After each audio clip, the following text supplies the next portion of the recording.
Film की शुरुआत कई साल पहले चीन के एक सीन से होती है। पूरे देश में एक बहुत बड़ी जंग चल रही थी। इस भयानक लड़ाई में हजारों चीनी लोगों की जान चली गई। यह जंग कई सालों तक खत्म नहीं हुई। इस दौरान राजा डाइगो ने लगभग अपना पूरा परिवार खो दिया। उनके पिता, चाचा, भाई और कई शाही रिश्तेदार मारे गए। अगर राजा भी मर जाते तो उनका वंश पूरी तरह खत्म हो जाता। जंग को रोकने के लिए राजा डाइगो ने एक मुश्किल फैसला लिया। उन्होंने राक्षसों की मदद लेने का फैसला किया। वह एक ऐसे मंदिर में गए जहां 48 राक्षसों की बड़ी बड़ी मूर्तियां थीं। सबसे पहले उन्होंने साधु को मंदिर से बाहर भेज दिया। फिर उन्होंने राक्षसों से बात करना शुरू किया। उन्होंने कहा, इस जंग को जीतने के लिए मुझे आपकी मदद चाहिए। बदले में तुम्हें क्या चाहिए? अचानक एक चूहा दिखाई दिया। राजा डाइगो ने अपनी तलवार से उसे काट दिया, लेकिन चूहे की आत्मा ने मरने के बाद उनसे बात की। उसने कहा कि वह राक्षसों की तरफ से बात करने आया है। राक्षसों ने राजा की मदद करने के लिए हाँ कर दी, लेकिन बदले में उन्होंने एक भयानक कीमत मांगी।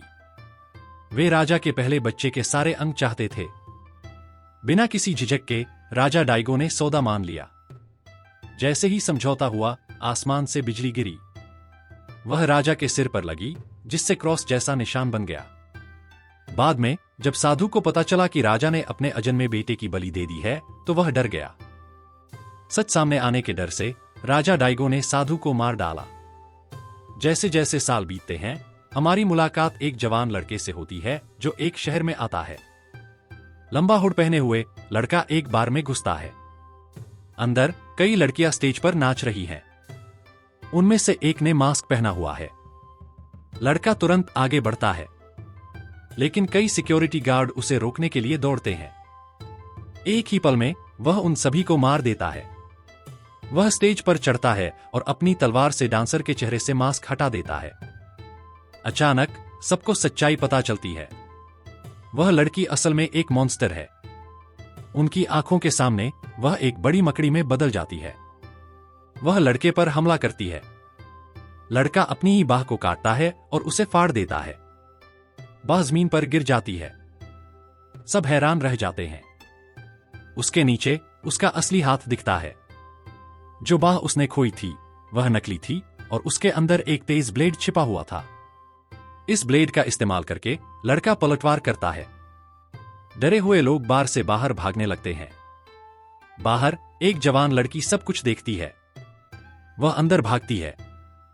उसके पीछे कुछ लड़के उसका पीछा कर रहे हैं, क्योंकि उसने उनके पैसे चुराए थे। जैसे ही लड़की बार में घुसती है, वे जो देखते हैं उससे डर के मारे जम जाते हैं। एक ही झटके में लड़का मॉन्स्टर का सिर काट देता है। यह देखकर लड़की डर से कांपने लगती है।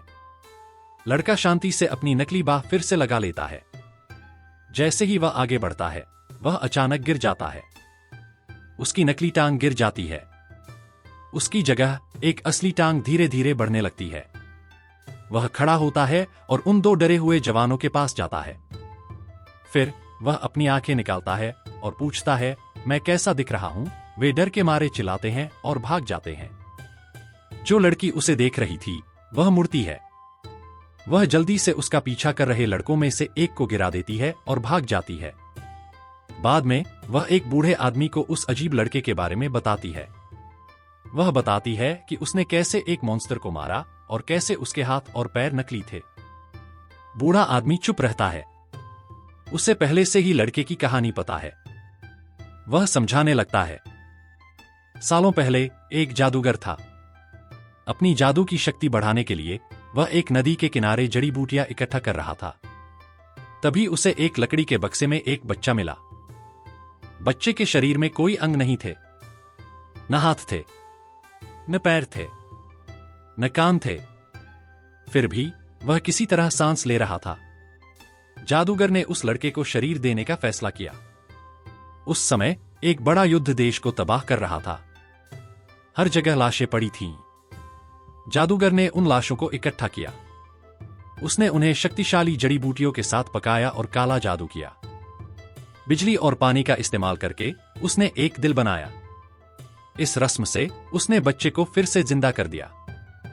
बूढ़ा आदमी आगे बताता है, उस जादूगर ने उसे एक तलवार दी और कहा, तुम्हारे पास बहुत शक्ति है, तुम राक्षसों को मार सकते हो, यह तलवार तुम्हारी मदद करेगी। उसके बाद जादूगर ने लड़के को ब्लेड जैसे नकली हाथ लगाए। उसने उसे मार्शल आर्ट्स में ट्रेनिंग दी। उसे अपने काले जादू की रस्मों पर विश्वास था। कई सालों की कड़ी ट्रेनिंग के बाद वह लड़का एक शक्तिशाली योद्धा बन गया। इन सब के बाद लड़का बड़ा हो जाता है। एक दिन जादूगर की मौत हो जाती है। मरने से पहले जादूगर लड़के से बात करता है। मेरी मौत के बाद इस घर को जला देना, वह कहता है। अगर मेरा फॉर्मूला राजा डाइगो के हाथ लग गया तो वह पूरी दुनिया में युद्ध फैला देगा और अनगिनत लोग मर जाएंगे। उसकी बातों पर भरोसा करके योद्धा जादूगर की मौत के बाद अपना घर जला देता है। जैसे ही घर जलता है, आग की लपटों से एक रहस्यमयी आवाज आती है। वह आवाज सच बताती है। योद्धा के शरीर के सभी अंग 48 राक्षसों ने ले लिए थे, और अगर वह इन राक्षसों को मारने निकलेगा तो वे उसके सामने आते रहेंगे। वह जितने ज्यादा राक्षसों को मारेगा उतने ही ज्यादा उसके असली अंग उसे वापस मिल जाएंगे। पूरी कहानी सुनने के बाद लड़की हैरान रह जाती है। वह योद्धा की लड़ाई में उसका साथ देने का फैसला करती है। अगली सुबह वह उसके पास जाती है और उसका नाम पूछती है।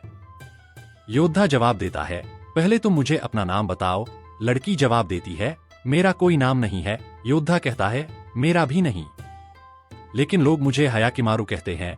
लड़की मुस्कुराती है और कहती है, लोग मुझे डोरोरो कहते हैं, तुम भी मुझे इसी नाम से बुला सकते हो। डोरोरो हयाकिमारू से कहती है कि वह उसके साथ उसकी यात्रा में शामिल होना चाहती है। पहले तो हयाकिमारू मना कर देता है। वह कई बार उससे पीछा छुड़ाने की कोशिश करता है, लेकिन डोरोरो जिद्दी है। आखिर में हयाकिमारू के पास उसे स्वीकार करने के अलावा कोई चारा नहीं बचता। अपनी यात्रा के दौरान वे एक मंदिर में पहुंचते हैं। वहां वे एक विशाल राक्षस बच्चे को देखते हैं। यह देखकर हयाकिमारू डोरोरो को समझाता है कि इस मंदिर में कई बच्चे मर गए थे। उनकी आत्माएं एक साथ आईं और इस राक्षस को जन्म दिया। वे यात्रा जारी रखते हैं और जल्द ही जंगल में एक आदमी से मिलते हैं। वह आदमी खुद को जंगल का मालिक बताता है। वह उन्हें आमंत्रित करता है, तुम यात्री हो, मेरे घर आओ, मैं तुम्हारी यात्रा की कहानी सुनना चाहता हूं। वे उसका निमंत्रण स्वीकार करते हैं और उसके घर पहुंचते हैं। अंदर उसकी 7 बेटियां गुड़ियों की तरह चुपचाप बैठी हैं। परिवार उनका गर्मजोशी से स्वागत करता है, उन्हें खाना देता है और सोने के लिए एक कमरा देता है। उसी रात एक भयानक सच सामने आता है। 7 बेटियां आपस में फुसफुसा रही हैं। वे इस बात पर बहस कर रही हैं कि मेहमानों में से किसे पहले खाया जाए। अगले सीन में 7 बेटियां कमरे में आती हैं और अपने असली रूप में भयानक राक्षस बन जाती हैं। इस समय हयाकिमारू पहले से ही छत पर है। उसे शुरू से ही जाल का एहसास हो गया था। जैसे ही राक्षस डोरोरो पर हमला करने वाले होते हैं, हयाकिमारू नीचे कूदता है। अपनी तलवार के एक ही घूमते हुए वार से वह एक साथ 7 राक्षसों को मार देता है। जब डोरोरो जागती है तो उसका चेहरा खून से सना होता है। उसके चारों ओर राक्षस मरे पड़े हैं। डोरोरो तुरंत उठ गई। उसने देखा कि राक्षस बच्चा उन्हें बाहर निकलने का रास्ता दिखा रहा है। वह हयाकिमारू को एक छिपे हुए कमरे में ले गया। अंदर इंसानी हड्डियों के ढेर लगे थे। हयाकिमारू को सच्चाई का एहसास हुआ। ये उन बच्चों की हड्डियां थीं जिनके माता पिता ने उन्हें मंदिर में छोड़ दिया था। उसे एक और भयानक बात समझ में आई। उस आदमी की पत्नी एक राक्षस थी। उसने एक साधु का रूप बनाया, बच्चों को मंदिर ले गई और फिर उन्हें खा गई। हयाकिमारू उसके पति को चेतावनी देने गया और उस राक्षस को रोकने का प्लान बनाया, लेकिन उस औरत ने पहले ही उसे अपने काबू में कर लिया था और उसे हयाकिमारू और डोरोरो दोनों को मारने के लिए उकसाया। हयाकिमारू चिल्लाया, अभी यहां से चले जाओ, अगर तुम यहां रुके तो वह तुम्हारी आत्मा ले लेगी। उस आदमी ने मना कर दिया। जैसा कि हयाकिमारू को डर था, उस राक्षस ने उसकी आत्मा पर कब्जा कर लिया। इसी बीच डोरोरो गांव भागी। उसने सबको उस राक्षस के बारे में सच बताया जिसने बच्चों को पकड़कर खा लिया था। गांव वाले गुस्से में आ गए। वे हयाकिमारू की मदद करने और बदला लेने के लिए भागे, लेकिन जब तक वे पहुंचे बहुत देर हो चुकी थी। राक्षस ने हमला कर दिया। उसने पति और हयाकिमारू दोनों को एक साथ चाकू मार दिया। आदमी तुरंत मर गया, लेकिन हयाकिमारू बच गया। उसके ज्यादातर अंग नकली थे। वह मर नहीं सकता था। वह फिर से उठा, उन बच्चों का बदला लेने के लिए तैयार। राक्षस ने अपना असली रूप दिखाया। उसके पंख तितलियों जैसे दिखते थे, लेकिन उनमें बहुत सारी आंखें थीं। जब वह उड़ रही थी तो वह बहुत डरावनी लग रही थी। भागने की कोशिश में राक्षस ने भागने की कोशिश की। तभी बच्चों की आत्माएं दिखाई दीं। जिन आत्माओं से राक्षस बच्चा बना था वे अलग हो गईं और उसके चारों ओर उड़ने लगीं, जिससे वह नीचे गिर गई। हयाकिमारू ने मौके का फायदा उठाया। उसने अपनी तलवार सीधे उसकी छाती में घोंप दी। राक्षस गिर गया और आखिरकार वह मर गई। जब तक गांव वाले पहुंचे, राक्षस पहले ही हार चुका था। जैसे ही वह मरा, उसके द्वारा पकड़े गए सभी बच्चों की आत्माएं वापस आ गईं। हयाकिमारू को भी अपना असली लिवर वापस मिल गया। शापित जादूगर का लिवर, जो उसके अंदर था, बाहर गिर गया। इसके बाद हयाकिमारू और डोरोरो ने अपनी यात्रा जारी रखी। वे अगले राक्षस को हराने के लिए ढूंढ रहे थे। जैसे ही वे एक जंगल में घुसे, अचानक एक पेड़ से एक चेहरा निकला और उनके सामने आ गया। यह राक्षस पेड़ के अंदर रहता था। उसके लंबे लाल बाल हयाकिमारू के चारों ओर लिपट गए, लेकिन उसने जल्दी से अपनी जादुई तलवार से बालों को काट दिया और खुद को आजाद कर लिया। अब उसे एहसास हुआ कि राक्षस तने के अंदर रहता है। वह हवा में बहुत ऊपर कूदा और अपनी तलवार से पेड़ को 2 हिस्सों में काट दिया। राक्षस मारा गया। जैसे ही वह मरा, हयाकिमारू का एक कान वापस आ गया। इसके तुरंत बाद उसका सामना एक और खतरनाक राक्षस से हुआ। यह एक विशाल मगरमच्छ जैसा दिखता था। यह अविश्वसनीय रूप से शक्तिशाली था। इसका ऊपरी जबड़ा लगभग अटूट था और इसने बहुत जोर से हमला किया। बिना हाथों के भी उसने हयाकिमारू को अपनी जीभ से पकड़ा और बहुत दूर फेंक दिया। फिर वह उसके ऊपर बैठ गया।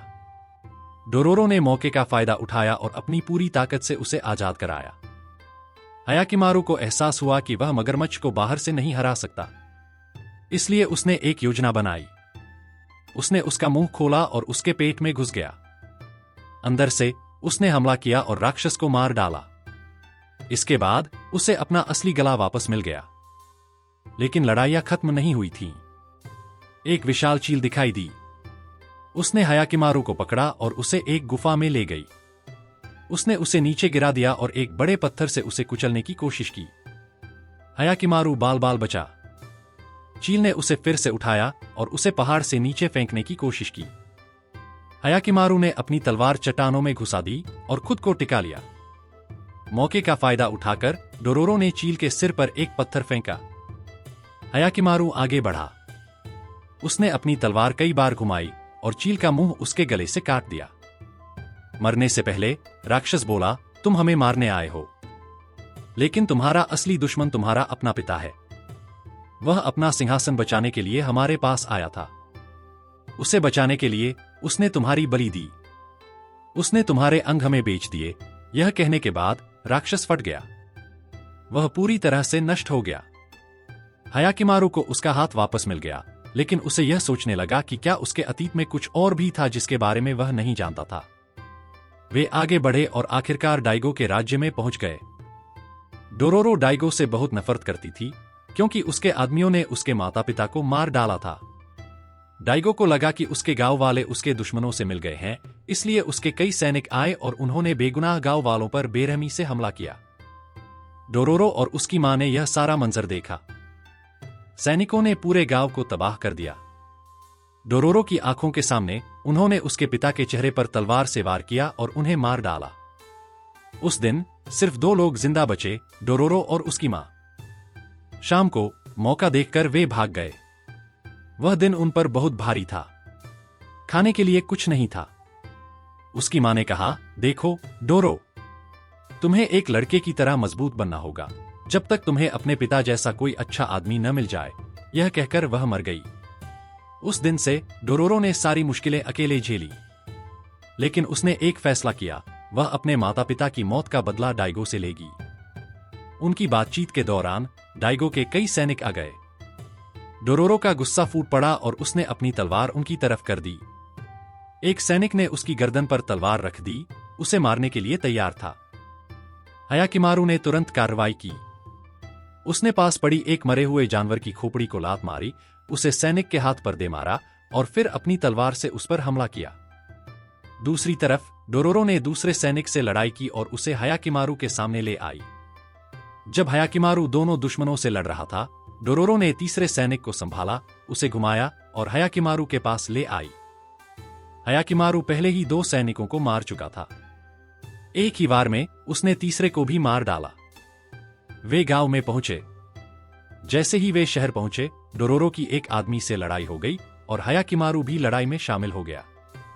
डाइगो के बेटे ने हायाकिमारू को देखा और उसके हुनर देखकर हैरान रह गया।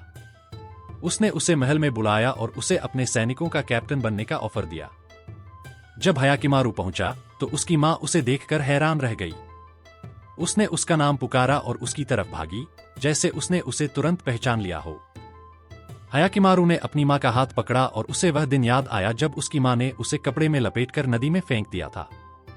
उसे एहसास हुआ कि उसकी मां ने यह जानबूझकर नहीं किया था। राजा डाइगो ने उसे ऐसा करने के लिए मजबूर किया था। इस सदमे से उसकी मां बेहोश हो गई। हायाकिमारू सच जानकर चला गया, जबकि डाइगो का छोटा बेटा उसकी देखभाल के लिए वहीं रुक गया। जब उसे होश आया तो उसने राजा डाइगो को बताया कि उसका बड़ा बेटा वापस आ गया है। लेकिन राजा डाइगो ने उसकी बात पर यकीन नहीं किया। उसे लगा कि रानी पागल हो गई है। हायाकिमारू नदी के किनारे लौट आया, डोरोरो भी वहीं आ गई। उसने डोरोरो से कहा, तुम राजा डाइगो से बदला लेना चाहती थी, है ना? उसके पूरे परिवार को मारकर? तो मुझसे शुरू करो। मैं उसका बड़ा बेटा हूं। यह सुनकर डोरोरो हैरान रह गई।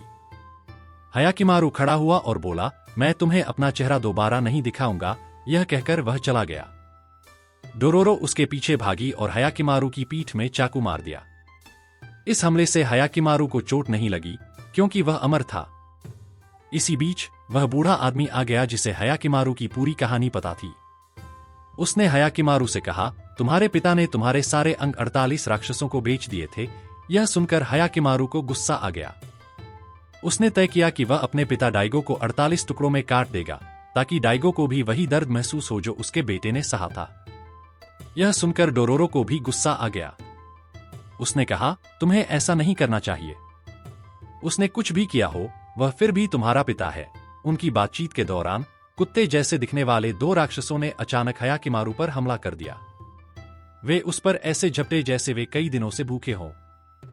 हायाकिमारू ने उनसे लड़ाई की और अपनी तलवार से आसानी से दोनों को मार डाला। जैसे जैसे राक्षस मरते गए, हायाकिमारू की आंखें वापस आ गईं। पहली बार उसने अपने आसपास की दुनिया देखी। यह देखकर डोरोरो भावुक हो गई। उसने हायाकिमारू से कहा, मैंने अपने बदले की आग बुझा दी है।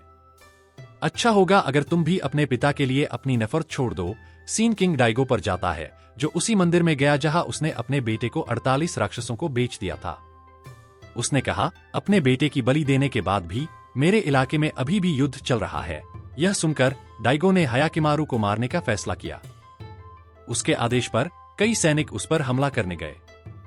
उन्होंने हायाकिमारू पर तोपों से बमबारी की, लेकिन हायाकिमारू नहीं मरा। उसके बाद हायाकिमारू का छोटा भाई उससे लड़ने आया। उसने तलवार के हमलों से अपने भाई को मारने की कोशिश की, लेकिन हायाकिमारू ने हर बार रोक दिया। उसने अपने भाई पर एक बार भी हमला नहीं किया। उसने सिर्फ उसे रोका, वह उसे चोट नहीं पहुंचाना चाहता था। अचानक एक और सैनिक ने हायाकिमारू पर हमला किया। जब हायाकिमारू ने तलवार रोकी तो सैनिक की तलवार टूट गई। एक टूटा हुआ टुकड़ा उड़कर उसके भाई की गर्दन में लग गया। उनकी मां ने दूर से सब कुछ देखा। वह बहुत दुखी थी और अपने बेटे का बदला लेना चाहती थी। फिर राजा डाइगो हायाकिमारू को मारने आया। यह देखकर रानी का दिल पिघल गया। वह हायाकिमारू की रक्षा के लिए उसके सामने आ गई। लेकिन डाइगो क्रूर था। उसने अपनी पत्नी की छाती में चाकू घोंप दिया और उसे मार डाला। फिर वह अपने बेटे के पीछे गया। डाइगो एक महान योद्धा था, लेकिन हायाकिमारू के पास अतिरिक्त शक्ति थी। उन्होंने तलवारबाजी में जोरदार लड़ाई लड़ी।